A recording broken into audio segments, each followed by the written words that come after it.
on today's Story Beat. I've gotten more out of the tough audiences, certainly, than the good audiences. And you can spin off on some hilarious tangents when you have a effusive crowd of 1,200 people. But I think material really can emerge from the challenge of playing what we perceive as a tougher house. I always, before I go out there, Steve, I always say, share the joy.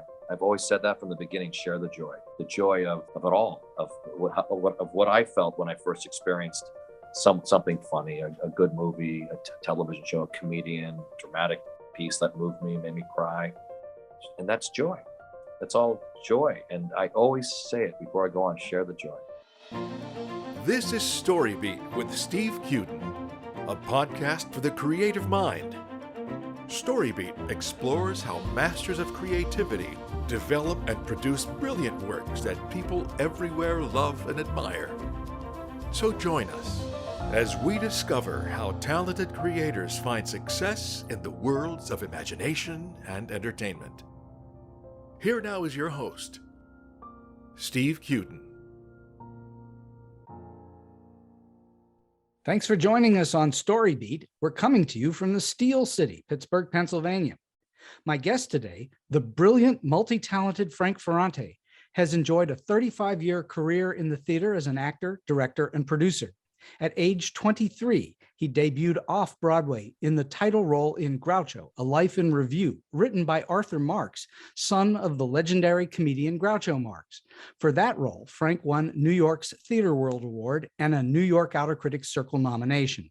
He revived the role in London's West End, where he was nominated for the Laurence Olivier Award for Comedy Performance of the Year. Since then, he's reprised the role more than 3,000 times in over 500 cities throughout the world, primarily in his touring solo show, An Evening with Groucho, which was filmed at the Cincinnati Playhouse in the Park and retitled Frank Ferrante's Groucho for broadcast on PBS. The Chicago Tribune named Frank a 2019 top 10 theater performer for his work as comic host The Caesar in the cirque spectacular Teatro ZinZanni, a role he's played for 20 years. At Philadelphia's Walnut Street Theater, he directed and played the lead role of Pseudolus in A Funny Thing Happened on the Way to the Forum, which the Wall Street Journal called one of the country's top 10 performances of 2017. In 1995, he directed and developed the world premiere of the Pulitzer Prize finalist Old Wicked Songs. On TV, he played a speaking mime on Rob Corddry's Emmy Award-winning comedy Children's Hospital, and his voice can be heard on the animated series SpongeBob SquarePants and Garfield. In October 2021, Frank received a star on the Palm Springs Walk of Stars for his contributions to theater.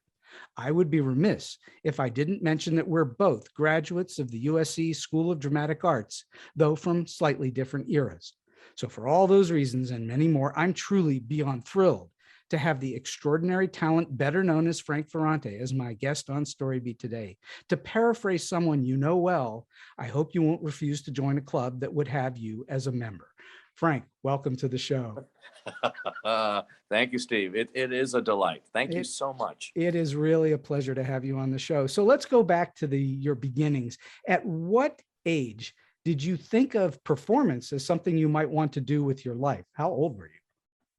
It may have been about 9 years old. And there maybe was a confluence of events, exposure to, and maybe even younger when I think about it. I watched TV like most kids of my generation. This is the 60s and it may have been the mid 60s. And there was Paul Winchell, Jerry Mahoney, and Knucklehead Smith, Paul Winchell being the great ventriloquist. And his show was on locally in Los Angeles. And I was completely immersed in it. I got lost in it. I was transfixed by this clubhouse world that Paul Winchell had created with these dummies. And I wanted to be part of it. Did you do ventriloquism? I had the dummies, but I couldn't quite, I was no ventriloquist, but I had a dozen of these dummies in my room that collected, including a Knucklehead Smith. And I was fascinated by it. And then I would watch, the Lucy show. And I thought Lucy was my aunt. She was right in my living room when I was 3 years old. And the Mothers-in-Law with Kay Ballard and Eve Arden. And I thought they were my family. And it was real to me. And so you had a vivid imagination even as a kid. Oh yeah, I got lost. I got lost in it. It seemed much more fun than just hanging out in the suburbs, uh, which is what I Did was you doing. imitate people back then? I started imitating people when I was a boy. Rich Little was around in the early '70s, and basically I was imitating Rich Little, imitating people Sure. from W.C. Fields to Nixon to Groucho to Paul Lynde and you name it. So that was fun for me. I liked becoming other people. I liked getting lost, I think, at an early age. And my first job was when I was probably 11 in show business. Hmm. I got paid $2.50 to operate marionettes at the Sierra Madre Puppet Theater Workshop, which is where I grew up. And Right. the woman, Steve, that ran and operated this puppet theater workshop, her name was Virginia Austin Curtis. And she had sculpted Mortimer Snerd for Edgar Bergen, probably the greatest ventriloquist, maybe the most known ventriloquist last 100 years. Of course. For those, and she had this incredible talent as a sculptor, and she had created her own puppet called Clippo, the boy clown, which was a boy clown dressed like a sailor, and it was adorable, and she had success with it. And she toured in vaudeville, and so you'd go into her workshop in my neighborhood, and there were photos, Steve, all over the walls, vaudeville. Her with Phil Silver. She played with the Three Stooges. She went to the White House and performed before Franklin Delano Roosevelt. And so it was all this history there.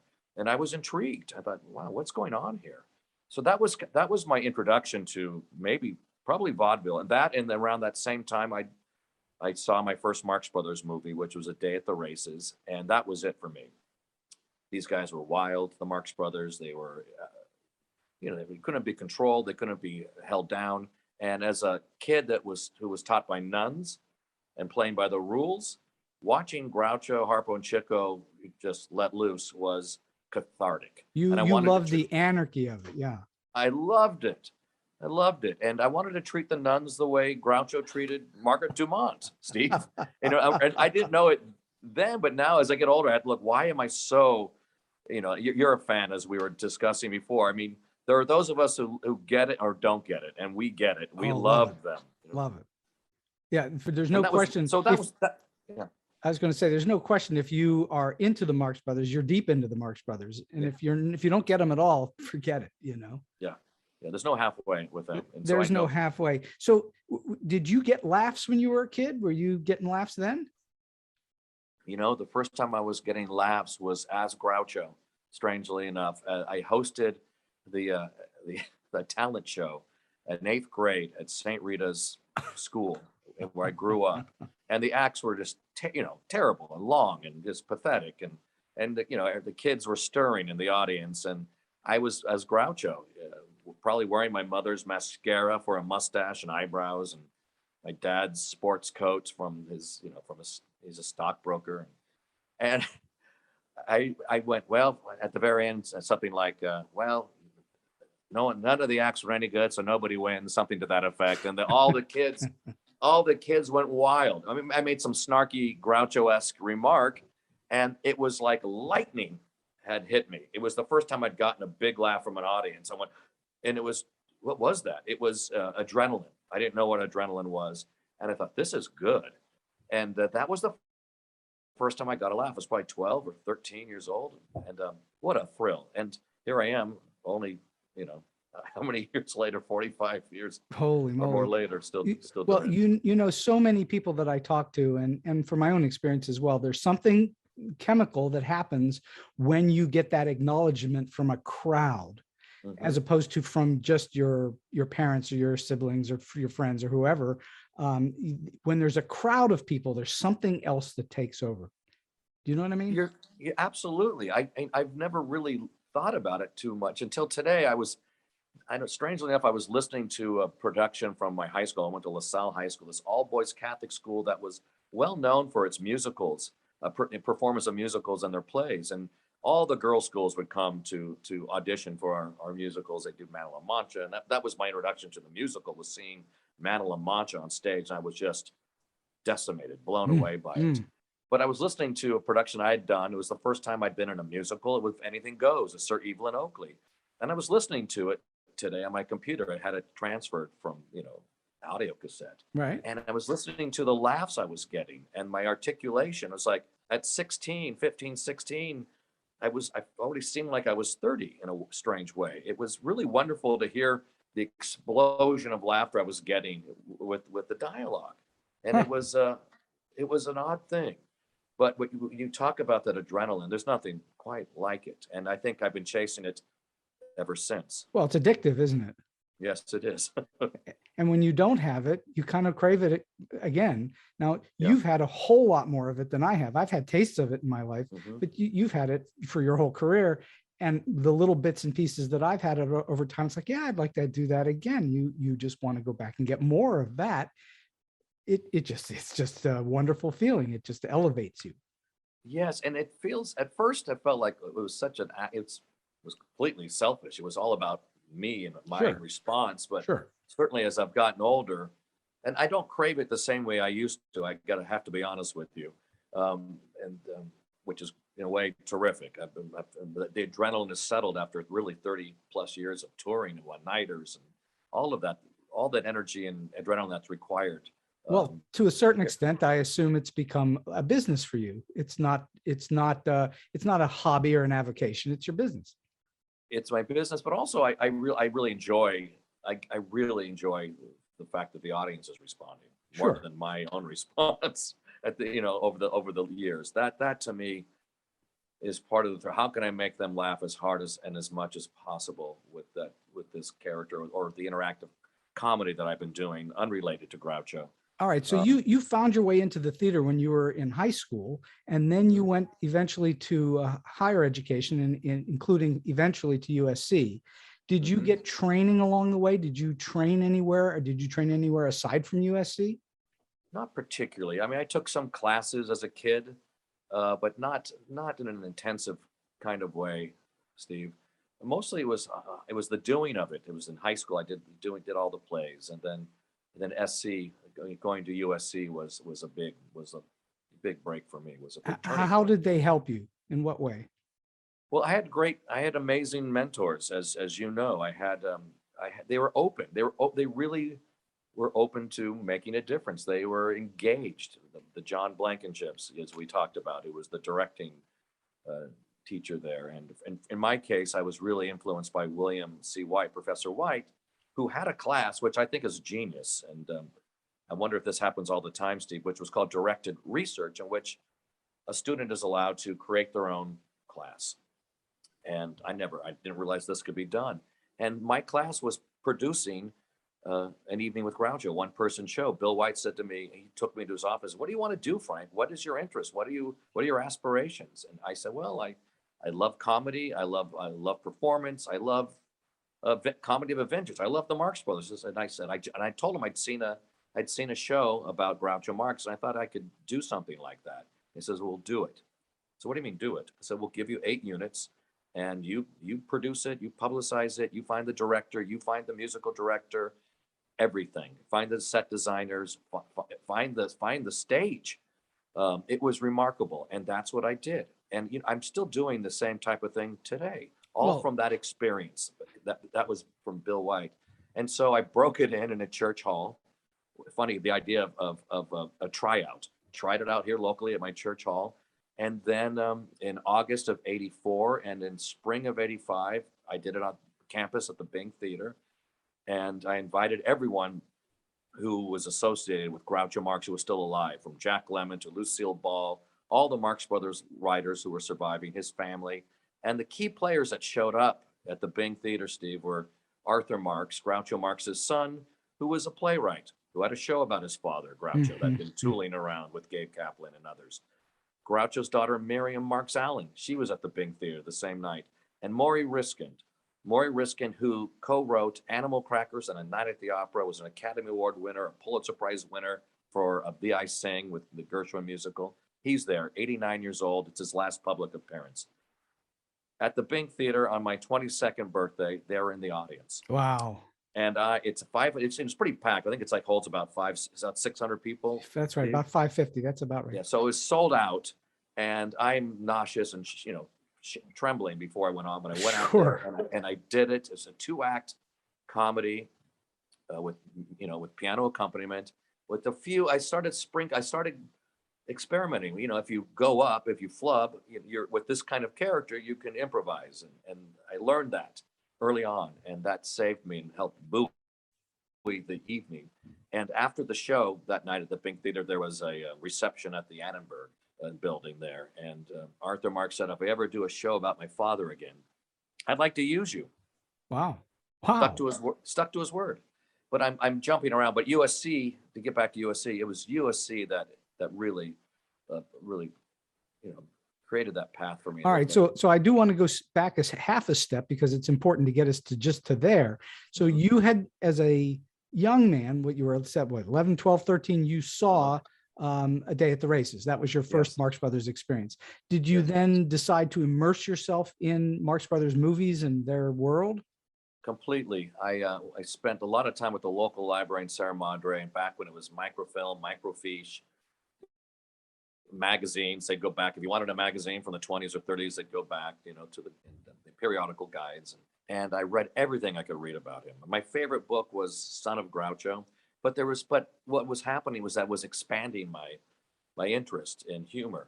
The more I read, the more I wanted to learn, the more I wanted to digest. And so Steve Allen wrote this wonderful book called The Funny Men, and there was chapters on comedians of a certain era, the Jimmy Durantes and the Jack Bennys and so forth. And so I did a lot of research, and Groucho Marx was alive at the time. He was in his 80s. So when I was a kid, Groucho Marx was alive at 3 ages, Steve. He was, in reruns on television on one of the 3 channels we got. There'd be Marx Brothers Week, Channel 5 on KTLA. You'd see Duck Soup and all the Paramount films. Groucho's was in rerun, so that would be at 8 p.m. Can you imagine? This was like at prime time. You could see a Marx Brothers movie. At 11 o'clock that same night, you can watch Groucho Marx in his midlife years. So that was the 30s. Now you can watch him in the 1950s and reruns of You Bet Your Life. Right. And then you can watch him on the Merv Griffin show in his 80s. This is 1975, 4 or 5. Still killing it, and that was, and I got to meet Groucho too, which was incredible, which was an interesting experience, because I got to play Groucho, and ultimately in Arthur Marx's play, Groucho Life in Revue, which I'm skipping ahead, at that age. So I am 13 years old. I'm looking at 86-year-old Groucho, and I'm looking at Groucho kind of saunter off into the sunset, into his town car, and I'm seeing him in silhouette. And I'm thinking, and not knowing that one day I'd be playing him at that age, closing the show in silhouette from behind with that beret.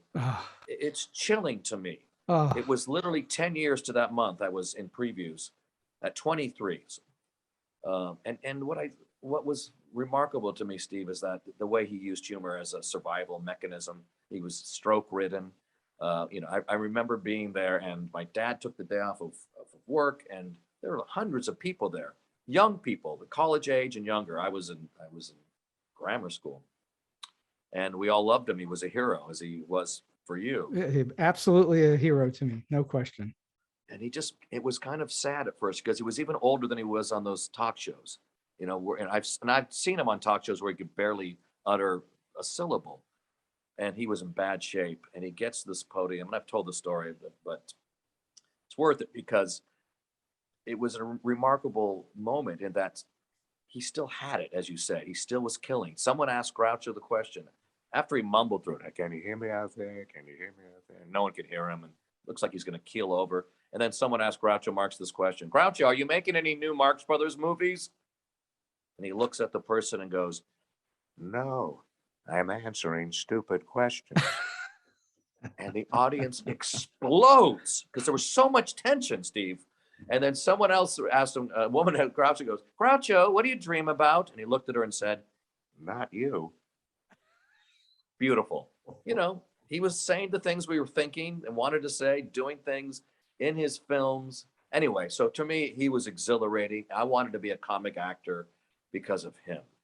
And I didn't want to just be him. I didn't realize that this would be part of my career, a through line. That's been an honor. But, it's led to a life in the theater. And he's an artist. He's a great artist. And he's inspired so many of us, still does. And we're still talking about him and writing about him. And they're making shows about him, and you can't get away from him. Well, clearly you've had major lifetime karma with him and his character. That's true, and his family. His And children. his family. Yeah, that's pretty awesome. I don't know too many people that can say that about any, someone in the public eye like that, where they're that connected. I don't know anybody. So No, it was strange. I felt, they were two of my closest friends, Arthur Marx and Miriam Marx Allen, and they didn't get along.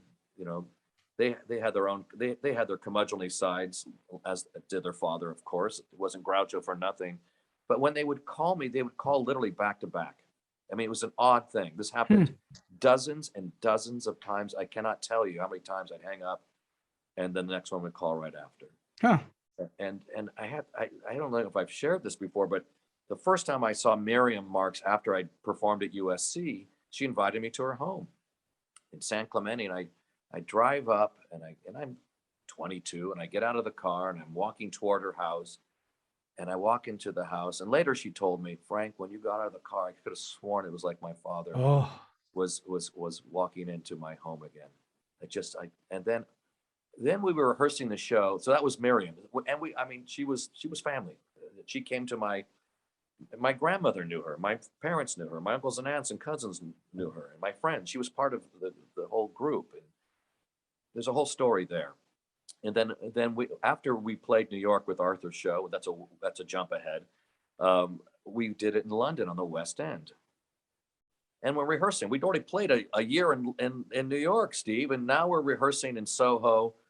And I'm singing As Old Groucho. I'm doing a monologue, a farewell monologue to his brothers. Good night, Harpo. I never told you how much I loved you. You were a sweet and gentle man, and I loved you very much. And then I sing Hello, something to that effect. And I sing, I'll stay a week or two. I'll stay the summer through as Old Groucho. But I am telling you, I must be going. And that's the end of the show. And I look at Arthur, who is, he's a tough character. It could be a callous character at times. And I loved him. He had tears in his eyes. And he looks at me and goes, Frank, did you know my father? And looked at me. He knew I didn't know his father. I'd already known Arthur it's like, how could I have known his father? I was a boy when he passed away. Those are the odd moments, that. Well, you also have one just quirky, fate-filled thing, and that is that you kind of look like him. Enough. Yeah. You look like you're not, you're not bright blonde and pale. You kind of look like Groucho. So that's very helpful when you already start out with that look, I guess it would be. Yeah, absolutely. And I was thinking about how I first prepared for it, using a tape recorder and just repeating the lines over and over again when I was in that church hall at 1:00 in the morning. The repetition was so key. Repetition in terms of capturing that physicality. And yeah, I have enough of a resemblance to carry it off, which is great. Well, and there's no question you've made a study of it. Everybody that has ever imitated him, and many people have imitated him. Everybody does the slightly bent over walk and with the cigar and the whole 9 yards. That's just standard stuff. But you take it to another level. It becomes him. You become him. And that's what's freakish. It's like you're watching those things that I've seen of you. Now, I told you earlier, I've never seen you perform live, but I've seen many clips of you, and you become Groucho Marx. So I think that's an extraordinary thing.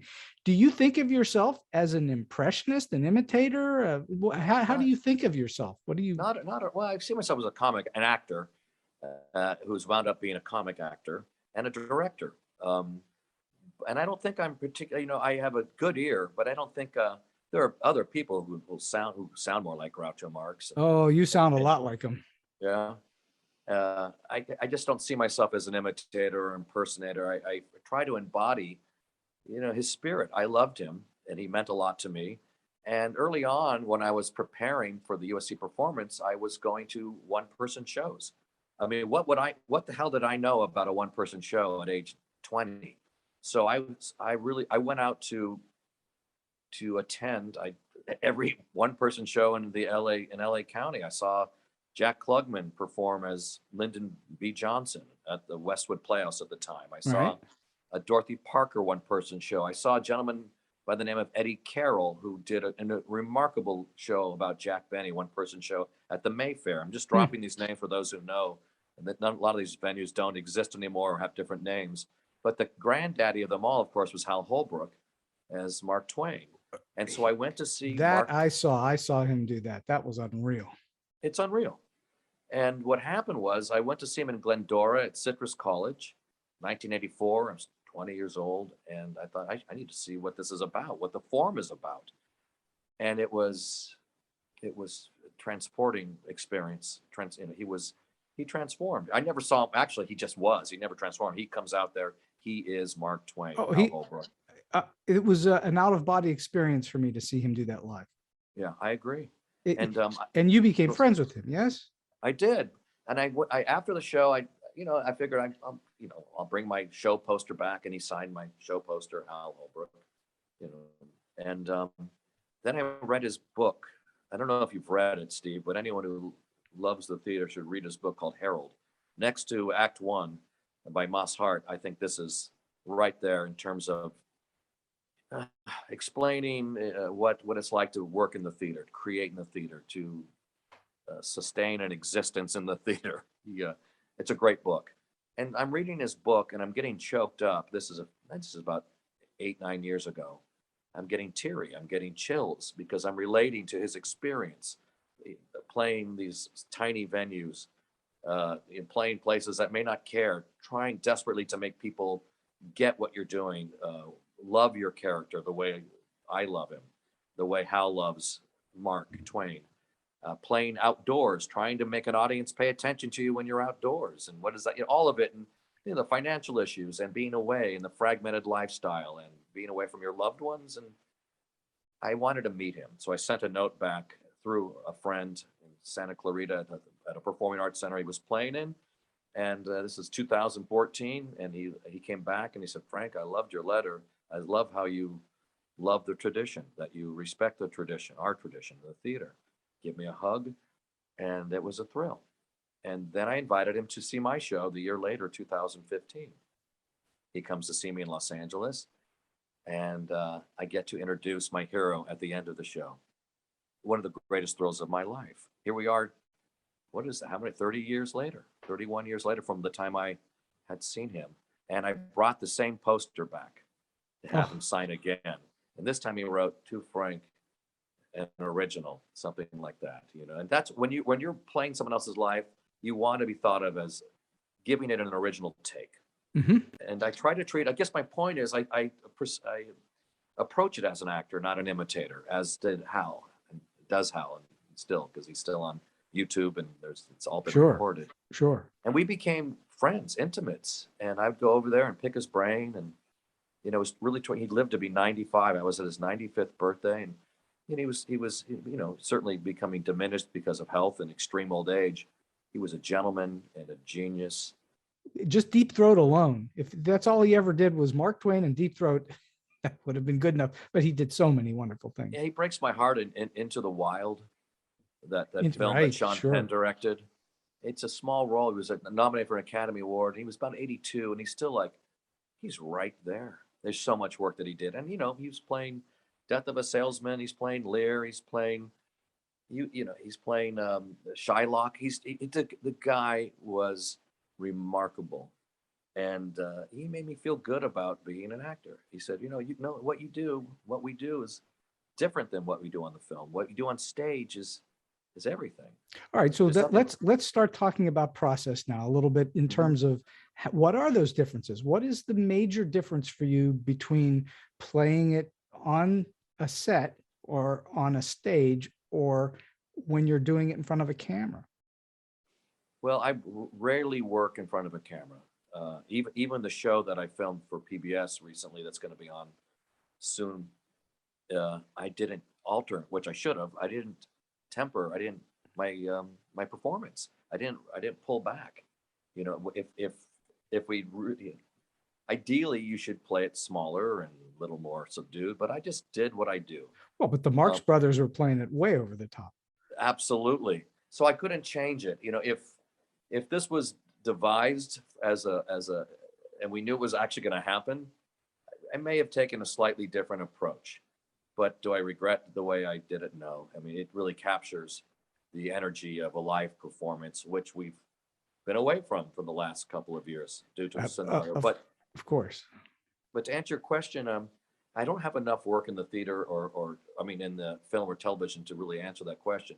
I've been in a few scenarios where, you know, I've had to play it really small, and you know, and that's not my. I like the theater. I like playing over the top, big characters. I love playing Max Prince in Laughter on the 23rd Floor, which was roaring, and it's based on Sid Caesar, and he's insane, and the stakes are high.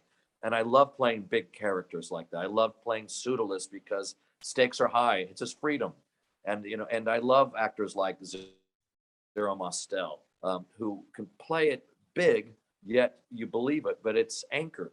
I like that. Groucho is an extreme character in performance, but he's a subdued character in life. So I like sitting down when I'm storytelling as Groucho and just talking like this. You know, Chico would give you the shirt off his back, which was generally the one he borrowed from you the day before. You know, all right. But Groucho had this amazing tool vocally. He could be, and he's there's so much to his persona and his style. He can play fey, and he can play high, and he can be falsetto. He can be bass. He can be doer. He could be manic. It's a great creation that he came up with to survive. And he developed that character over a really long time in vaudeville with his brothers. I mean, he didn't come out of the womb that way. That was developed. Absolutely, and it was developed in a way to make it last. You know, if you're playing the Deep South, it's different than playing the Northeast. You find ways to get an audience in every part of the country, and in their case, sometimes, you know, certainly Canada and overseas, and in the UK they played. And I have a similar experience as a touring comic performer. I play a character, this Caesar character that you referenced, which is also over the top, wild character. I've done it for a couple of thousand performances. It's in the cirque world, the circus world. Also huge appetites. You know, he's got a libido. He can't drink enough. He can't eat enough. He loves people. He loves life. And it's that part of me that needs to come out, because I'm basically a shy person. Really? I was a shy kid. So these are attractive characters for me. The Caesar character, that's become kind of a thing. If you go to theater in Chicago, or did in San Francisco or Seattle, I played it in Amsterdam of all things. Where English is a second language. But it's a Latin lover character. I'm an Italian American, and I can tap into this guy, and everyone knows that type of character. I just put my own spin on it. He loves everything, Steve. He loves men, women, dogs, cats. He just has passion and joy, and doesn't judge anyone. Yet he also has kind of that Groucho-esque kind of ability to tease, in a way, and be a wise guy. But mostly he's this joyous character, and it's very interactive. And I love interactive comedy. I've spent a lot of my years doing the Groucho show, which is a third improvised. And this other character I do is almost entirely improvised. A very thin, storyline. Wait a minute. Time out. Now you've really fascinated me. This I did not know. So the Groucho show is a third improvised? Yes. How audience crowd work, Steve. It's stuff that you know and love. All those songs that he sang in the movies on Broadway, storytelling, lines from his movies, bits from his films. I've got a piano player I kibitz with. But what I've learned from doing it from 1984 to the present is that not everyone knows who the hell he is. And I have to keep them interested. If I'm playing 10 weeks at Milwaukee Repertory Theater or 7 weeks at Cincinnati Playhouse, that's a subscription house. They're not going this because they're Groucho fans. They're going because they're theater fans. Now, if I'm doing 3 days at the Pasadena Playhouse, I can sell out, and those are diehards. The people that know me personally know my work, but also are Groucho fans and Marx Blues fans. So the show has to work whether you know who Groucho Marx is or not. It's an act of will. It's an act of will almost, and experience. So every show is a very different show then? Yes. Now, do I repeat some of the improv that I created before? Yes. Do I find new bits every performance? Yes. And it's insane. It's a wild show. I never know what's going to happen from night to night, nor does my pianist, nor does the audience. Well, And that's what makes it interesting for me. It's not. I'm not big on tribute shows. I appreciate the art of imitation, but I'm not Rich Little or Marilyn Michaels, who's a friend who I love, or Frank Gorshin, who I adored. So many. John Biner. These people are unbelievable, and there's a slew of them. Obviously, that's from my childhood era. But I love interactive comedy and crowd work. And so you're actually bantering with the audience. Yeah. Oh, completely. Throughout. That's fascinating. Yeah, it's the only way I can do it, Steve. I look at their faces as I was doing the show in the 90s and then 2000, early 2000, and they don't care. They don't want to hear another Marx with a song necessarily, or they don't want to hear another story about someone they may not have heard of. So I end up dropping some of that set material in lieu of interaction, of improv. I remember it was 1995. It was at the Herberger Theater in Phoenix. And I think I did 2 weekends there, which at the time was a long run. Normally I was doing one-nighters, if I was doing it at all. I was barely doing that show. And I just jumped off the stage once because I had more. It wasn't one. I had the opportunity. I had some freedom because I could do it. There's going to be other shows that weekend. So I figured, oh, go ahead, step off the stage. And I started talking to people, and like a stand-up comic. There's a lot of stand-up component to what I do. What's your name? Where you from? What do you do? And I can do now, I can do 10 minutes, 15 minutes. I can, and I can bring people together. I bring people on stage, and it gives it a currency. It doesn't feel of another time.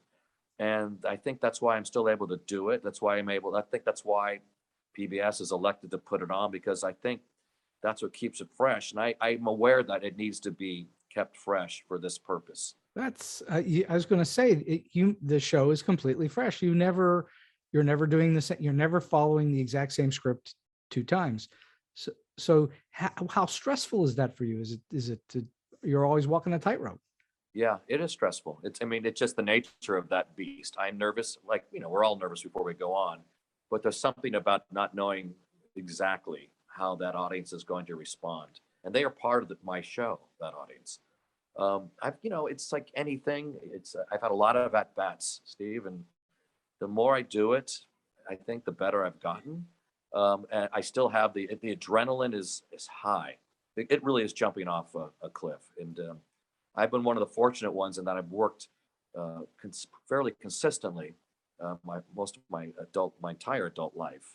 And that's good fortune. That has been a blessing, whatever you want to call it. So, but the key, I have to imagine, is that you have an incredibly deep knowledge of the entire canon of Groucho Marx. Yeah, I do enough, and I filter. I do a lot. I come up with my own stuff. But you're right. I'm able to take a one line. There are other fans that may know the material better than I do, quite frankly. But I know his style so well, his inflection, his approach, his attack. I know when to pull back generally now, when to lean in, all of it. It's a nuanced experience, and it's all happening, as any stand-up will tell you, in that one beat. Steve Martin's book on what Born Standing, is that it? And is really sums it up best in terms of what you're experiencing when you're making something up on the spot. You have to be aware of everything. What's happening the moment before you make the improv, the moment of the improv, and what's happening right after. All of it happens like that, and then you build from that. It must be also very fulfilling when you pull it off. Oh, it's a great feeling. It's great because you're out of your own body and you can't believe it's happening. And it's hard to describe to people when you're just riffing like that. And we've seen great riffers in our lives, that Robin Williams and Groucho certainly, but to a certain extent, though, we didn't get to see him live on stage, which is the way to have experienced him. But there are so many great stand-ups out there who know how to riff and can just take nothing and make it happen. It's a great high, and when you're on a roll, there's nothing quite like it. And then I get credit as an actor, comedian, Mhm. So, but Groucho gets the credit for that too, which makes me happy. And as someone who feels indebted to this master, the fact that I can perpetuate a style in his name and likeness is really satisfying, as you say. It's rewarding. I imagine it must be. So now let's talk about Caesar again. Uh-huh. You're saying that he's even more improv than Groucho? He is, and it's also my own creation. The look, the sound, the shtick. So where did he come from? He's a lounge, kind of a bit of a lounge lizard in terms of the look, and in an elegant way. But he came from, I wanted to make fun of machismo in a bit, the kind of guys that walk into a room and take over the room. I grew up around some powerful males, and my dad is one. He's nothing like this character, but he was he's a takeover guy, and you had to, that's the energy that I grew up with. But I thought this would be, kind of making fun of, he's kind of a combination of Dean Martin and Liberace. He's got a coolness, but he's also has a bit of Mel Brooks in him and Zero Mostel in him. It came from something I knew. I wanted to tweak showbiz types and dominant male characters and make fun of them. So how did it come about? How did you get involved in it? What did they approach you? Did you approach them? How did that start? Well, this is interesting. I think I was doing a benefit as Groucho at Pierce College, and they were raising funds for chorale.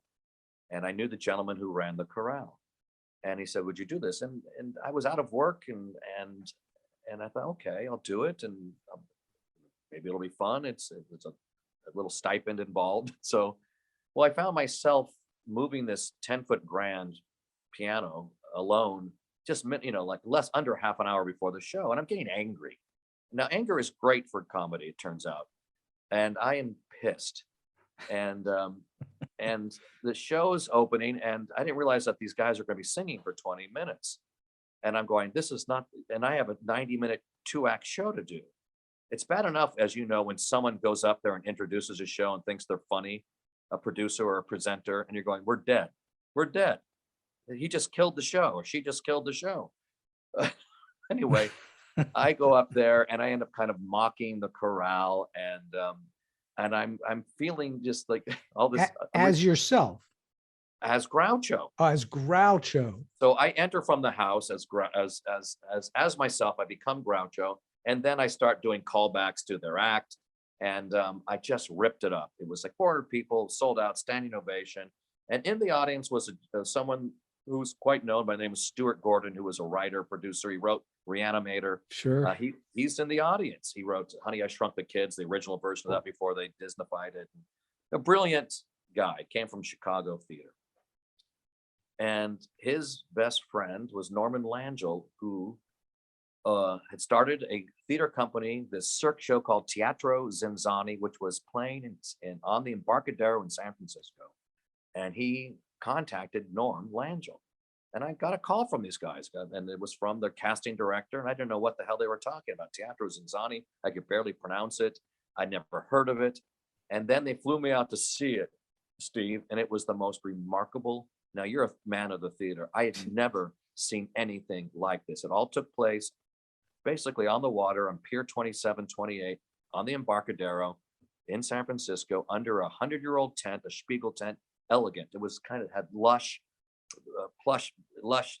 vibe to it. It was like plush velvet, burgundy tones and fabric and stained glass, hand carved wood. And the show was basically a variety show. It was vaudeville. All the stuff I'd read about as a boy, and I always wanted to be a vaudevillian, was under this tent.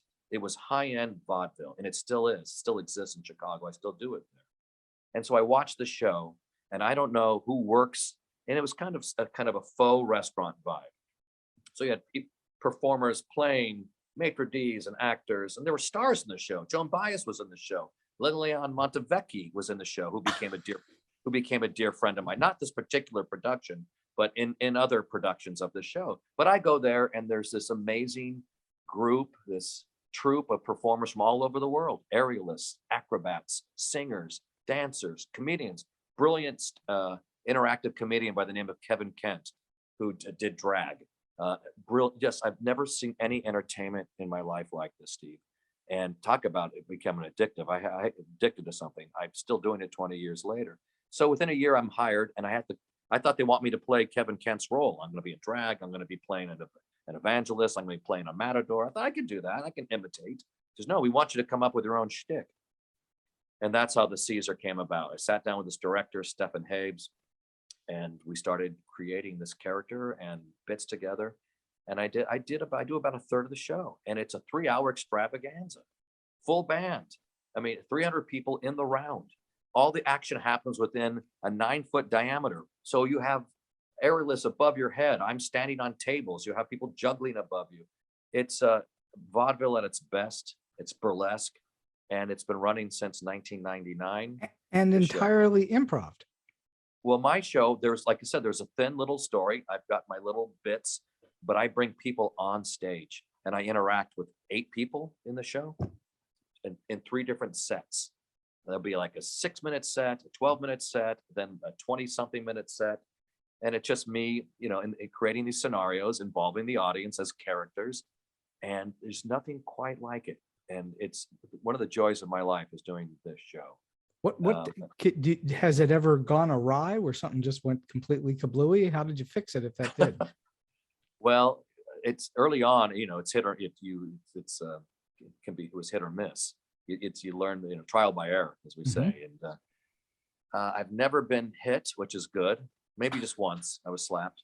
That was early on, 20 years. That was early on. But things would always go wrong. People drink. I once threw someone out of the tent. I literally took someone out by the shoulders and removed them. And but mostly that was early on as I tried to figure out how to handle an audience. It was like being thrown into a lion's den. You're in the middle. It's like the Coliseum, and you got to figure it out. And that's what I felt my experience was like. And I have to go by my wits. It was do or die. I had a baby at the time. I would have done anything. And so it's interesting under duress what you'll come up with. And obviously, that's what happened in that case. You call yourself shy, but I submit you're very brave. Well, I guess so in a way, but not everybody can do that. I had no choice. I felt like, what else was I going to do, Steve? I didn't want to wait tables. I didn't want to be a publicist, which I have to do all the time to, create awareness. And, but maybe I am brave. I've become brave, that's for sure. But I think at the core is a pretty shy person. But others would say, what are you talking about? I said, well, this to me is what I create these characters so I can get all that out. I'm playing out a lot of my own psychoses, neuroses, madness, pain, delight comes through this character, the Caesar. And he's real to a lot of people and to me. And people seem to like living vicariously through this uninhibited character. And that's how I felt about Groucho. Groucho exhilarated me.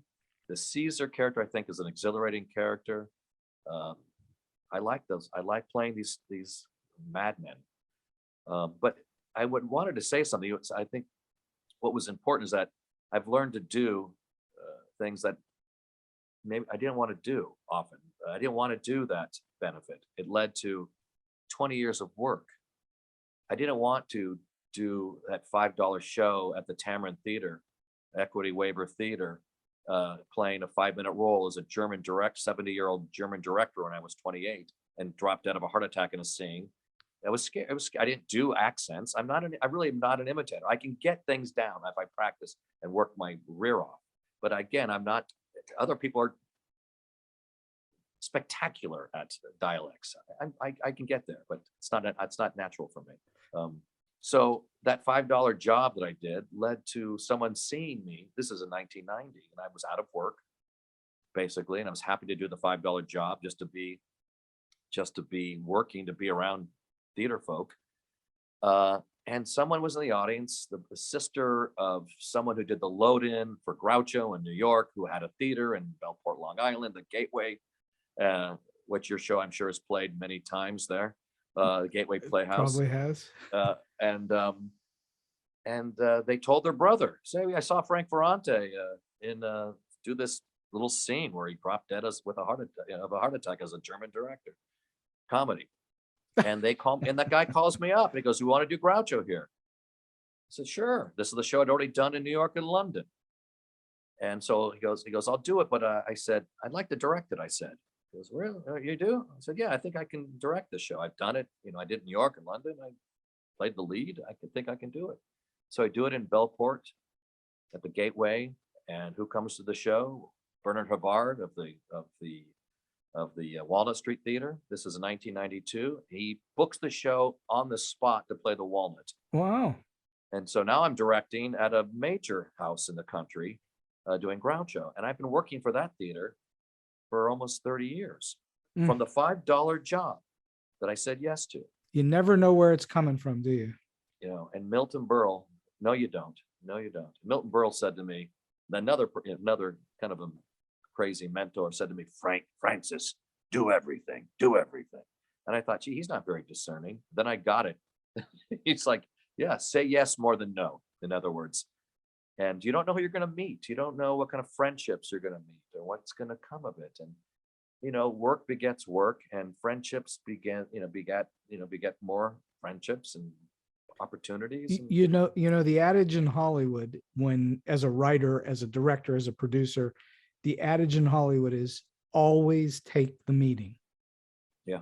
It does not matter whether you want to take the meeting or not, always take the meeting. And you're saying the same thing, always take the gig, assuming you're able to, but you say yes more than no, because you may not get another opportunity. So you may as well take it. And then you don't know what will come from it. It's a good segue to talk about directing, because I did want to talk to you about directing for a moment. You enjoy that process, the process of directing, yes? I love it. And what is it about it? I like being a guide. I love the theater. I love actors. I love designers. I love writers. I love all the participants. I relate to them. It's my family. These are my people. And I like storytelling, which sure helps if you're a director. Yes. And I've seen great directors and I've seen miserable directors.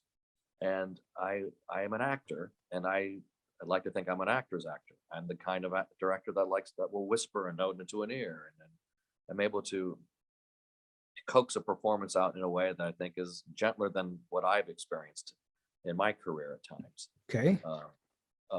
Have you had directors beat you up?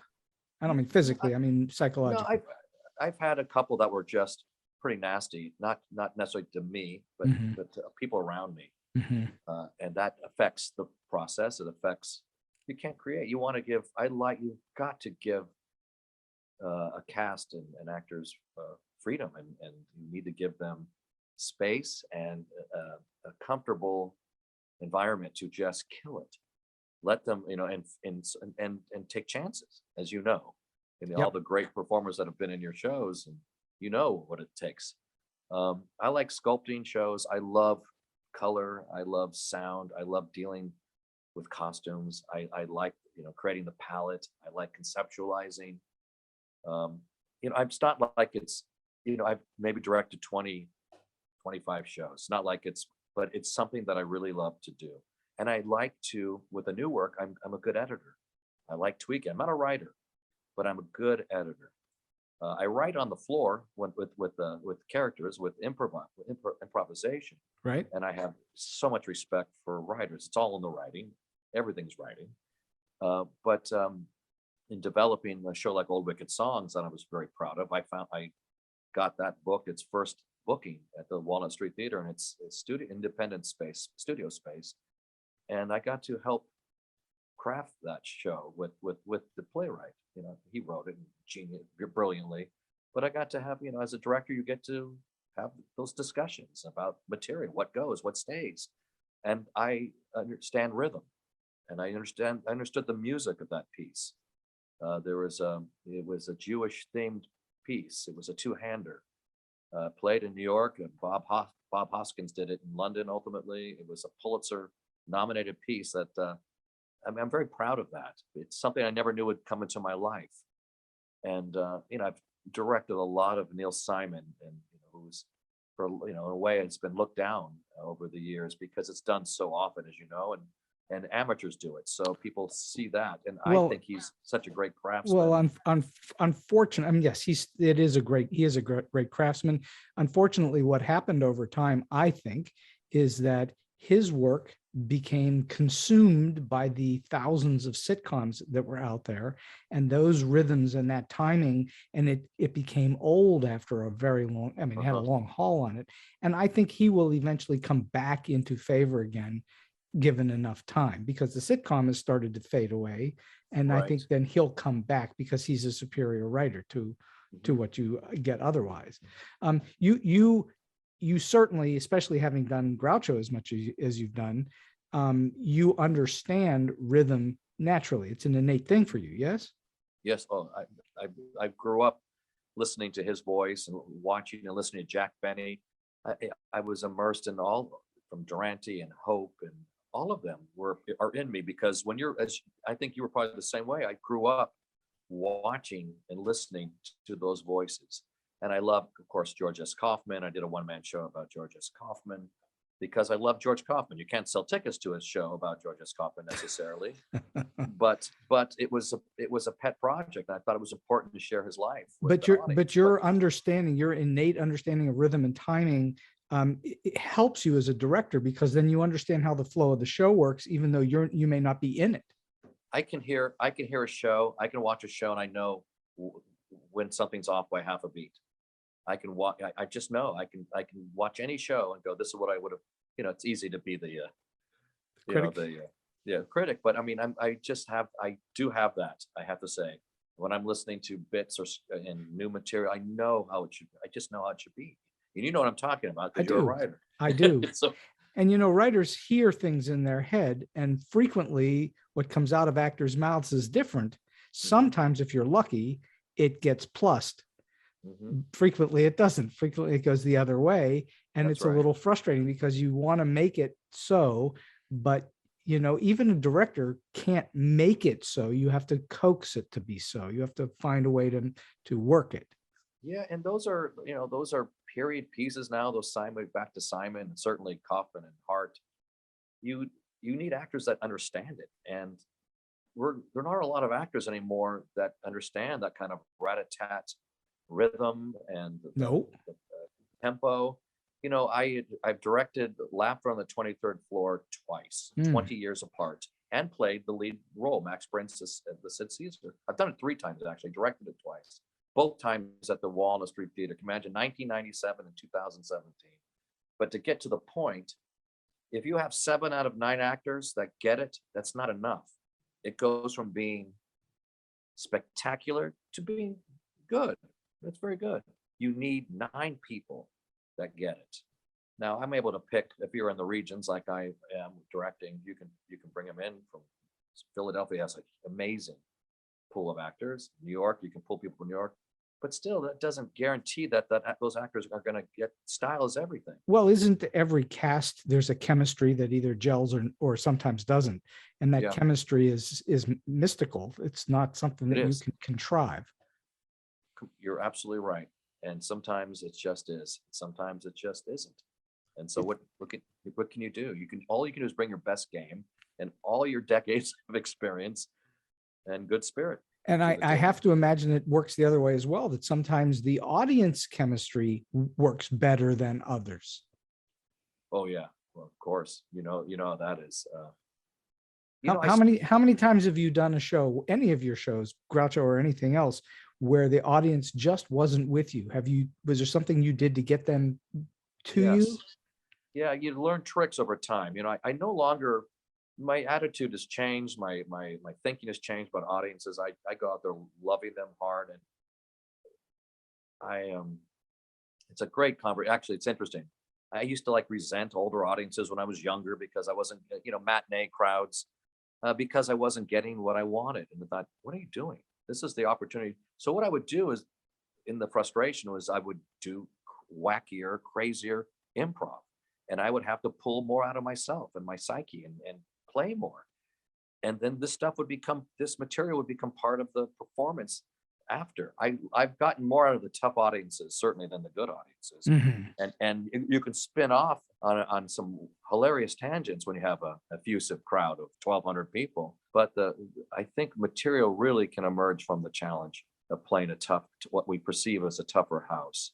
I always, before I go out there, Steve, I always say share the joy. I've always said that from the beginning. Share the joy of it all, of what I felt when I first experienced something funny, a good movie, a television show, a comedian, dramatic piece that moved me, made me cry, and that's joy. That's all joy. And I always say it before I go on: share the joy.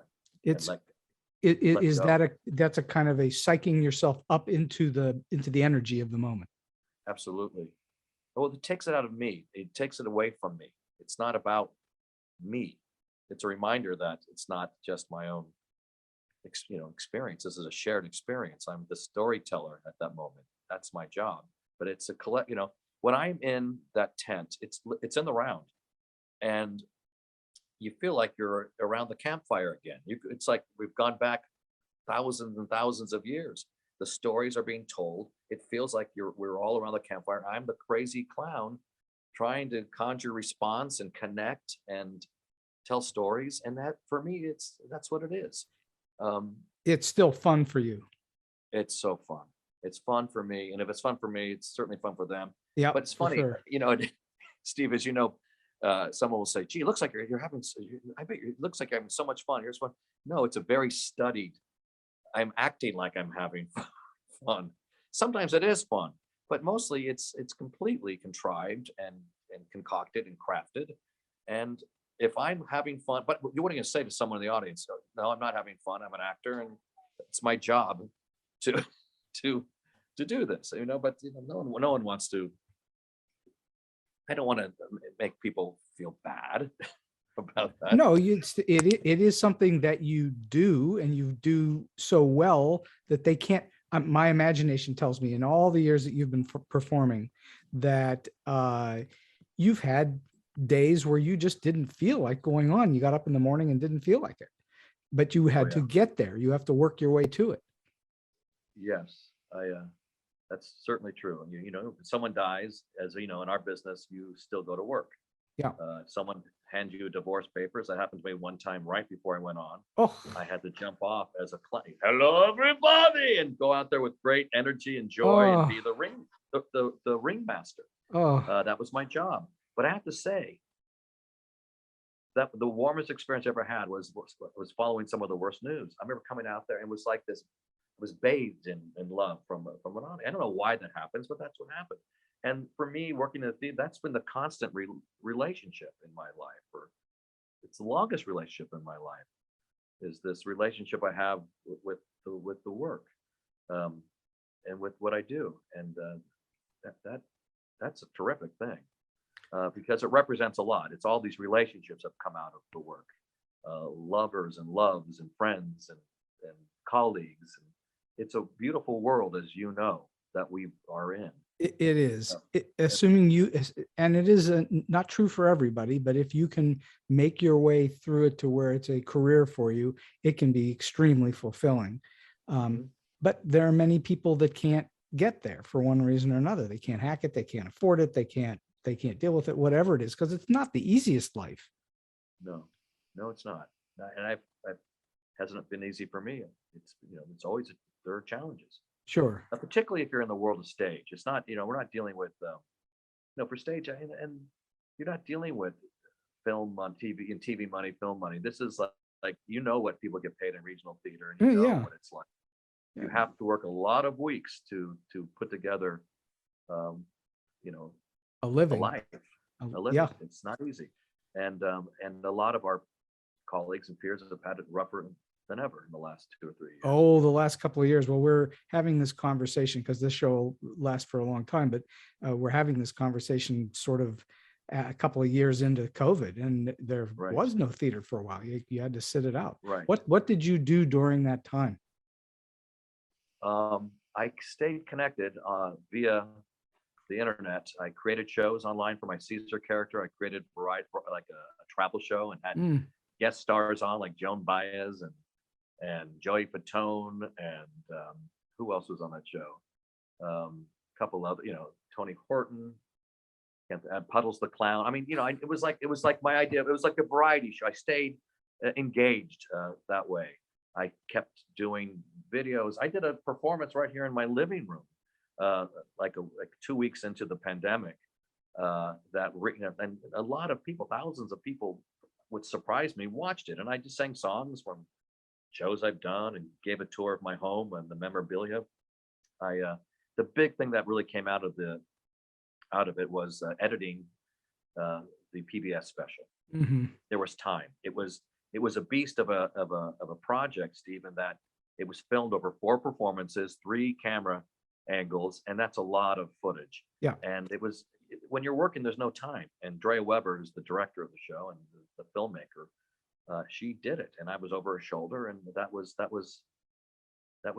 what I accomplished, which was a relief. So now I have this lasting record of An Evening with Groucho, which started it all for me.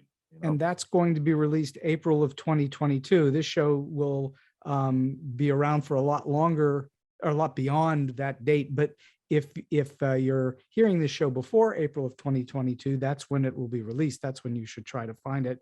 And then afterwards, it should be available. Yeah. Yes, that's right. It'll be everywhere. It'll be streaming. It'll be on PBS for 4 to 8 years. It's on DVD. So that was a big deal. I wanted that show to have it's like you said, it's not an easy life, and I'm proud of that piece. It's evolved to where it is right now, and right where it was filmed. And audiences will hopefully discover it. Younger audience will discover it. Maybe there'll be new admirers of that kind of humor and of him specifically. It captures the theater experience really well. And as you know, and you've been deep in it, it's not easy to capture a live show on film. No, it's usually not good at all. Yeah.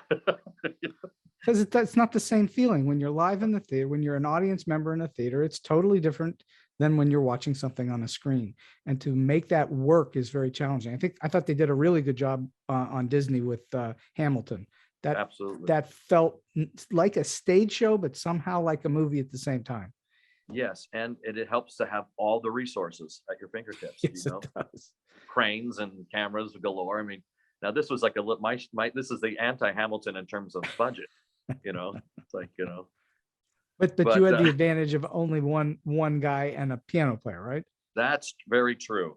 And I also had the advantage of a director who had been around the show for 10 years, and she was on the handheld camera. So she could be on my shoulder, Steve, going into the audience when I'm doing the improv. And that's what I wanted to capture, was the improvisation and the ad-libbing.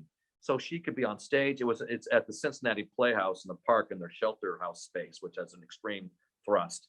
So she can be behind me. She could be on stage with me. She can be in the audience.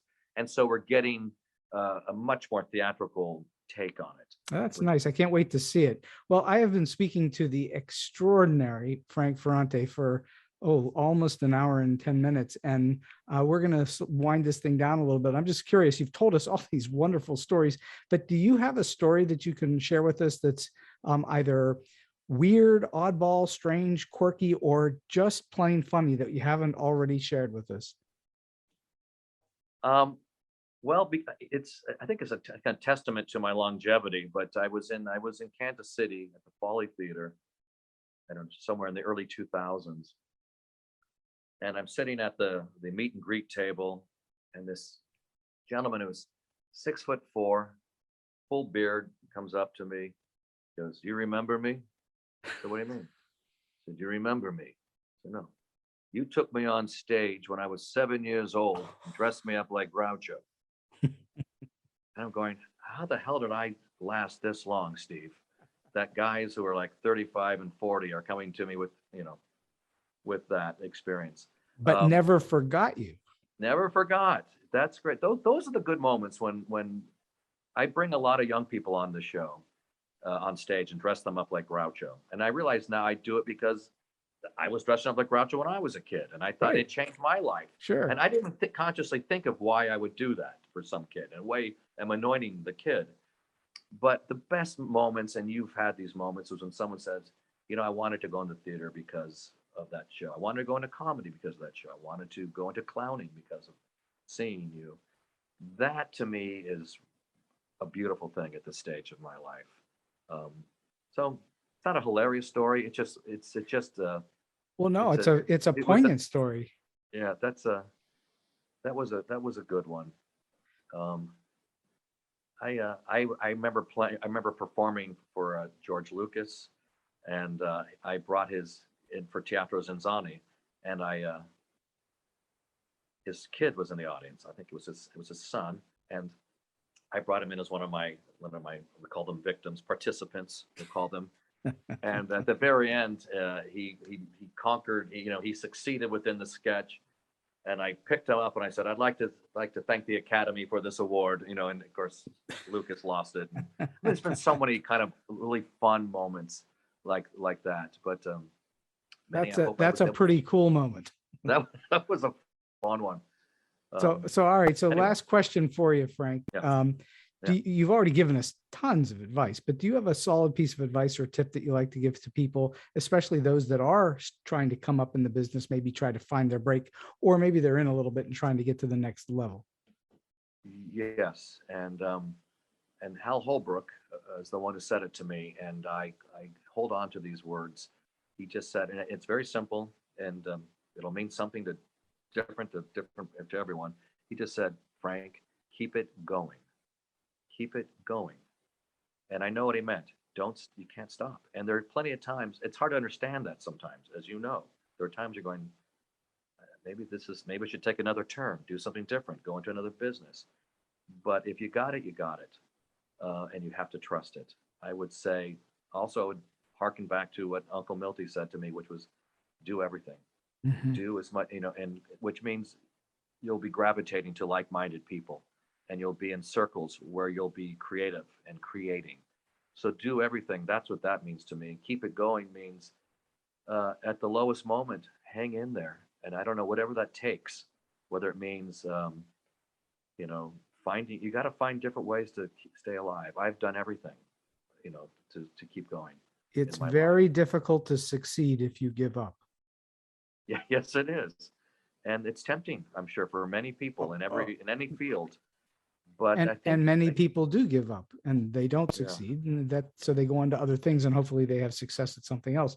But this business is tough, and if you do what you've done, which is to stick with it and to keep at it and to keep doing, and as you said earlier, to say yes, then you have a shot at it, and hopefully you'll get there. Yeah, what I say to my teen kids, my children, is like, do what you love. If it's so simple and so cliche, but what I always say, and I say it to friends of mine who still haven't figured out what or want a second career. What really turns you on? What is it? It could be anything. Do you like flowers? Work at a florist, or whatever it is. Take walks in the park where there's, whatever's going to inspire you, do. But really, really have that quiet moment to think, what is it that thrills you? What gives you peace? What gives you joy? Well, this me, has been laughter. this laughter is everything, isn't it? Yeah. For me, Well, I remember. You'll relate to this. I remember I was separated. I'd never talk about this personal stuff. I was separated, and I was in San Francisco, and my best friend from high school lived there, and I was doing Teatro ZinZanni at the time. It was like 13, 14 years ago, and it was over. I was left, and I couldn't stay in my apartment. I was so lonely, and I went to my friend's house. And I called him. I said, "Can I come over and stay with you? I can't stay alone." And I show up in there, and I knock on his door. He opens the door. My friend of 30-something years, and I'm holding a suitcase. All I go and do is da dun da dun da dun dun da dun dun da dun. And for those who know, it's the Odd Couple theme song with the the divorced middle-aged man. And I think that my humor has saved me. Humor is everything. It saved Groucho made his adjustment to life through humor. We can spend hours talking about how at the lowest moment, how a laugh can shift a moment. And that's another reason to keep it going, because it will change. I always say to myself, Frank, during the hardest moments, get through the night. You get through the night, you're okay. So that's what I would so keep it going after that. This has just been a phenomenally fun and wonderful conversation for a good hour and 15 minutes. I'm just so thrilled to have had Frank on the show. Frank, you're terrific. Just thank you so much for coming on and being on the show with me today. It's mutual. It's wonderful to be your new friend. Thank you. And so we've come to the end of today's Story Beat. If you like this episode, won't you please take a moment to give us a comment, rating, or review on whatever app or platform you're listening to. Your support helps us bring more great Story Beat episodes to you. Story Beat is available on all major podcast apps and platforms, including Apple Podcasts, YouTube, Spotify, iHeartRadio, Stitcher, TuneIn, and many others. Until next time, I'm Steve Cuden, and may all your stories be unforgettable.